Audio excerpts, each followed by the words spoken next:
You know what happens when you drop a stone into a pond? Those ripples travel out and out, touching everything in their path. Learning challenges are a lot like that. They don't stay in the one place. When a person is struggling, whether it's a child finding maths confusing or struggling with reading, or a colleague trying to figure out a new process, it touches everyone around them. I want to talk to you today about Emily. When she first came to me, maths just felt impossible for her. Written instructions were a total blur. She'd get through the whole school day holding it all in, and by the time she got home, boom, all the frustration came spilling out. On the outside, she looked like she was managing just fine, but inside she was drowning.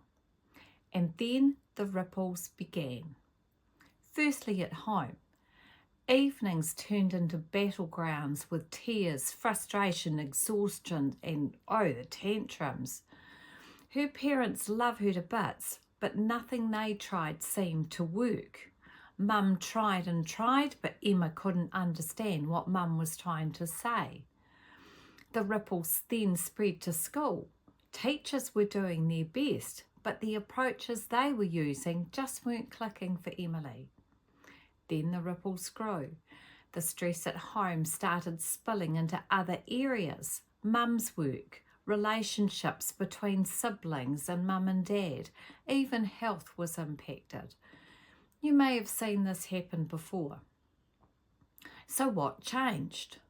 We stopped. We took a step back and figured out exactly which pieces were missing. We built up the foundations that everything else sits on, and instead of just pushing more and more of the same, we made learning practical. We made it hands-on, and Emma was able to talk about her learning in her own words. One day she said to me, "I knew all this math stuff, I just had no clue how it fit all together." And that's when things started to click for her. If we fast forward to today, 6 months later, it's now a totally different story. Emily's passed all her assessments, got her learner's license, and's meeting deadlines without anyone chasing her up. And the ripples this time? Well, Emily's walking with a spring in her step and her shoulders back and a smile on her face. She's happy to share a story of success with other people and other families. Now, instead of conflict at home, there's harmony and calm. This isn't just about kids in school. So you might have someone in your life right now, maybe it's a family member, a colleague or a friend, who look like they're coping, but is actually struggling underneath the surface. It could be that you've noticed them working longer hours than they should, avoiding certain tasks, or having those really good days and very bad days that just don't seem to have any pattern. Sometimes it's not about trying harder.